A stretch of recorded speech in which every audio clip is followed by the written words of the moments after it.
Graça e paz, povo de Deus, estamos de volta. Até aqui o Senhor nos ajudou. Nós estamos num período aí de recesso, mas com aquela saudade, né, de estar aqui com os irmãos, porque eu tenho dito que esse momento aqui dessa sala de oração é um culto diferente, online, mas é algo muito direcionado, muito real, né? E nós acabamos de orar agora, tivemos nosso momento de oração com todos os irmãos que estão aqui presentes, não é? E você que vai nos acompanhar agora pelo YouTube, eu quero te convidar a participar conosco todas as quartas-feiras da nossa sala de oração. Você vai orar conosco, você vai receber de Deus uma palavra, não é? E nós vamos ter, na medida do possível, uma comunhão, né? Um momento ali de interação, todos juntos, tá bom? Bem, irmãos, nós vamos falar hoje sobre um tema que é muito relevante. Às vezes a gente pode estar perguntando, poxa, pastor, mas orar é bom, orar é bíblico, não é? Mas a gente tem exemplos, pastor, de orações. Eu me faz lembrar aqui que em 2022 nós fizemos uma série de mensagens sobre o que é oração, como orar, as características da oração, não é? A gente gastou aí mais ou menos umas, sei lá, umas 12 a 15 salas de oração, né, momentos para falar sobre isso. Então, se você quer aprender a orar, pode ir lá no nosso YouTube, você vai ver várias mensagens sobre esse tema. Hoje eu quero falar com vocês um artigo que eu achei interessante da Coalizão do Evangelho. É um site cristão de cunho reformado, não é? Nós somos da Igreja Batista Reformada Vida Abundante e professamos essa fé. Portanto, a nossa pesquisa, nosso conteúdo é todo focado nisso. Bem, nós vamos falar hoje sobre 3 razões pelas quais Jesus orava. E alguém perguntar, poxa, mas Jesus orava? Orava e ainda ensinava os seus discípulos e vai nos ensinar hoje, tá bom? Vamos lá. Assim, quem está falando sobre está nos ajudando aqui hoje nesse artigo é o pastor Gerson Morrai. Ele é pastor da Igreja Adoração da cidade de Dave, lá no sul da Flórida, dos Estados Unidos, tá bom? É um pastor muito conhecido biblicamente, né? Nesse quesito de oração, de adoração, e eu quero usá-lo como referência hoje aqui para a gente falar sobre esse assunto. Bem, ele fala o seguinte: a cristologia é o ramo da teologia cristã que trata do estudo detalhado da pessoa e a obra do nosso Senhor Jesus Cristo. Talvez você ainda não ouviu falar dessa frase, né, dessa palavra. Cristologia. Então, é uma disciplina teológica, tá bom? Também inclui capítulos como os ofícios de Cristo, o status de Cristo e a extensão de seu sacrifício expiatório. Na minha opinião, todo crente deveria ou deve ser um estudante diligente e conhecedor dessa disciplina que é Cristologia Bíblica. Não é em vão que Jesus perguntou aos seus discípulos com um espírito inquieto. Você pode notar esse texto aí, depois você lê em casa. Mateus 16:15. Jesus falou o seguinte: mas vós, quem dizeis que eu sou? Jesus fez uma pergunta para os seus discípulos. Nesse sentido, para o bem de nossa fé e para ser fiel às Escrituras, um entendimento correto da pessoa de Cristo é muito necessário e indispensável. Em particular, o que tem a ver com a sua natureza, né? Quem Cristo diz respeito à sua natureza. Ou seja, o nosso Senhor era 100% homem e 100% Deus. Nós temos ensinado isso na igreja, né? Que quando Jesus veio à Terra, algumas pessoas pregam que ele deixou de ser Deus. Não, não é isso que a Bíblia diz. A Bíblia diz que ele foi 100% homem e 100% Deus. Há um texto que fala que ele se esvaziou, né, de si, abriu mão do seu poder, né? Que isso não quer dizer que ele não era Deus. Ele continuou sendo Deus, mas estava aqui com uma missão na Terra, que era a missão de nos justificar e morrer na cruz por nós, não é? Ele foi totalmente humano e totalmente divino. O estudo dedicado e consciente dos evangelhos nos ensina, vai nos ensinar e nos fornecer uma vasta informação a esse respeito, não é? Em vista disso, é fácil perceber certas atividades que foram um padrão na vida de Jesus. E entre elas, a oração tem uma presença notável em todos os tipos de circunstâncias. Por exemplo, depois de Jesus curar um leproso, as pessoas o procuraram. Depois você pode notar esse texto e ler na sua casa para conferir os textos. Lucas 5,16 diz assim: Ele, porém, se retirava para lugares solitários e fazia o quê? Orava. Está lá em Lucas 5,16. Outra ocasião, enquanto seus discípulos estavam no barco, depois de dispensar a multidão, está lá em Marcos 6,46, falou o seguinte: ele subiu ao monte para orar.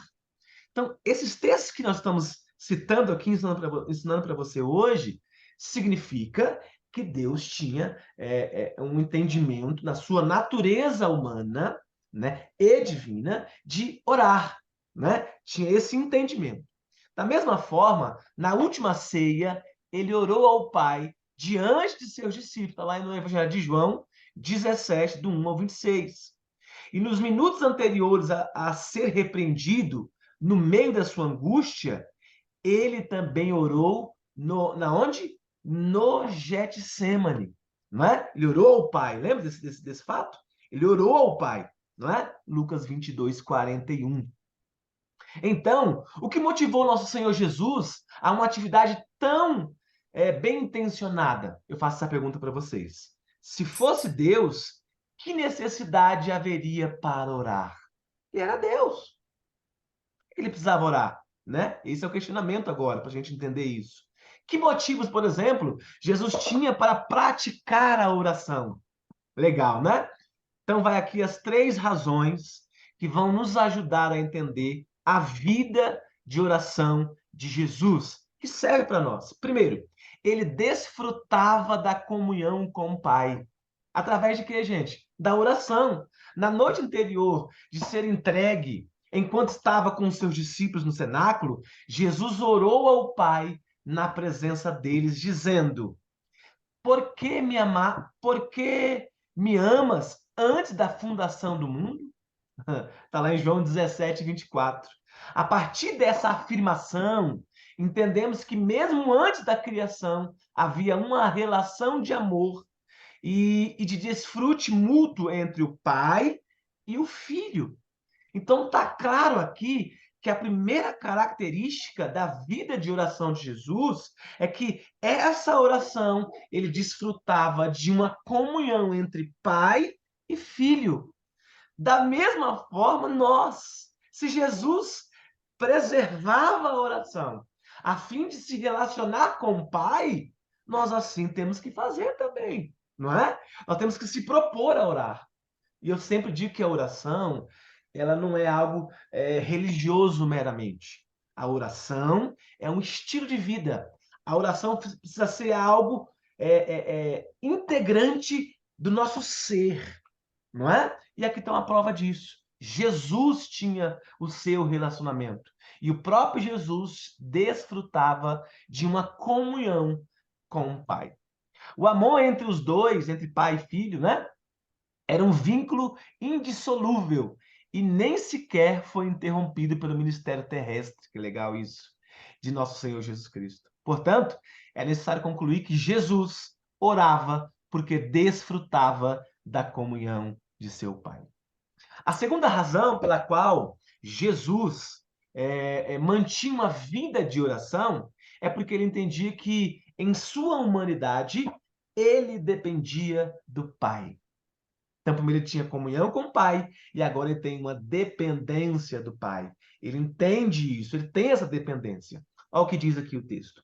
A Bíblia também nos mostra que Jesus teve experiências que pertencem à esfera da humanidade. O apóstolo Paulo, o apóstolo João, em sua primeira epístola, é encarregado de enfatizar que o nosso Senhor Jesus Cristo não apenas veio como Deus, mas também veio em carne. 1 de João 4:2 vai provar aquele fato de que ele era Deus, 100% Deus e 100% homem. em virtude da sua humanidade, ele também participou de aflições, de misérias, de necessidades humanas. Tem texto que que Jesus, a Bíblia diz que Jesus chorou, característica de um humano, não é? Jesus passou aflições, não é? Ele chorou, ele se amargurou, ele passou aflições, ele foi chicoteado, não é? Quase até a morte, não é? Quase até a morte. Vamos lá. Então, tudo isso significa dizer que esse relacionamento entre o pai e o filho em comunhão também gerou o quê? Uma dependência do filho para com o pai. E aqui é interessante dizer que aqui está o entendimento da oração. Por isso, aqui está provando, por isso que Jesus tem e teve, e nós precisamos ter esse momento de oração. Porque esse momento de oração nos faz perceber que eu e você, nós, a igreja, nós somos dependentes de Deus, né? De Cristo, agora do Filho, né? O Filho é dependente do Pai, do Deus Pai, e nós somos dependentes do Deus Filho. O único que podia entendê-lo em sua angústia e ajudá-lo em sua necessidade era o seu Pai. Estou falando de Jesus agora. Agora, sua oração era uma evidência que dependia da ajuda divina. E é por isso que o escritor aos Hebreus, capítulo 5, versículo 7, vai dizer assim: ele quem? Jesus, nos dias da sua carne, tendo oferecido com forte clamor e lágrimas, olha que legal, gente, com forte clamor e lágrimas, orações e súplicas a quem podia livrar da morte, e tendo sido ouvido por causa da sua piedade. E aqui a piedade significa dependência de Deus. É saber que acima de nós existe um Deus sobre todas as coisas, um Deus soberano. Embora Jesus Cristo era Deus aqui na terra, mas estava como homem e sofreu as angústias, ele necessitava dessa comunhão, né? E essa humanidade de Jesus dependia do Pai. Tá claro isso, né, irmãos? Tá muito claro isso. Deixa eu ver quanto tempo eu tenho aí, se vai dar para a gente finalizar. 4 minutos, vai dar para a gente finalizar, acredito eu. 3, a terceira razão pela qual Jesus mantinha ou tinha o seu ministério de oração. Primeiro, vou repetir, é porque ele desfrutava de uma comunhão com o Pai. Segundo, através da sua humanidade, ele entendeu, ele necessitou, ele entendeu, aprendeu, né, na situação que ele passou, que ele dependia do Pai. Isso serve para nós como exemplo. A terceira razão é para modelar a vida que agradara ou agradava ao Pai. Isso aqui é fantástico, irmãos. Isso aqui é fantástico. Cristo é o nosso exemplo de perfeição ou de perfeita obediência em uma vida que agrada a Deus. Ele é o nosso exemplo supremo de santidade, piedade e pureza. O apóstolo Pedro, lá em 1 de Pedro 2:21, vai dizer assim, ó: Cristo sofreu em vosso lugar, deixando-vos exemplo para seguidores dos seus passos. Pedro, o apóstolo Pedro, deixou bem claro esta questão. A intenção de Jesus sofrer por nós, não é? É para ele ser exemplo, para que nós possamos segui-lo como exemplo. Nesse mesmo contexto, ele disse que quando maltratado, não fazia ameaças, mas entregava-se àquele que julga retamente. 1 de Pedro 2, 22 e 23. O que o apóstolo enfatizou aqui foi que a atitude de Jesus de confiar-se a Deus é uma virtude a ser imitada. Ou seja, especialmente quando sofremos. Oh, meu Deus. Olha que interessante isso aqui, irmãos. Além disso, outro apóstolo disse em sentido semelhante, falar 1 João 2,6. Agora, o apóstolo João, que diz assim: aquele que diz que permanece nele, andar, precisa andar como ele andou. Tá me ouvindo? Tudo certo aí? É? Deu uma falhadinha. Tudo certo, perfeitamente. Então vamos lá, vamos concluir. Então, voltando aqui ao sentido do apóstolo João, é de que João está dizendo para nós que aquele que diz que permanece nele deve andar como ele andou.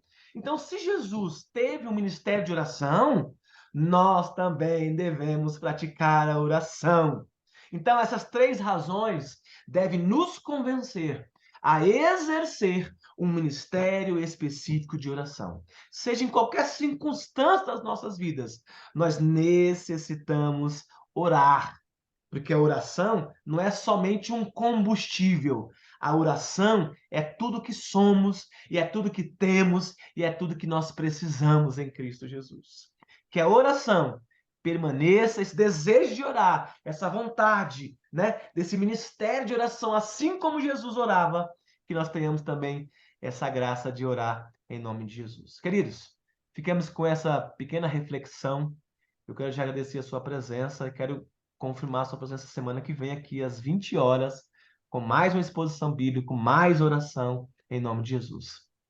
Beijo, povo de Deus. A gente vai se Amém. ver domingo no culto, às 19 horas. Deus abençoe. EBD às Amém. 18 horas, segunda aula da maturidade cristã. Tá fantástico essa Isso. aula. EBD às 18. Beijo, gente. Foi rápido, mas Tá? deu bom. Deus abençoe. Opa, glória a Vamos compartilhar Deus. o conteúdo lá no aplicativo da igreja, tá bom? Para vocês lerem e Isso. meditar depois o que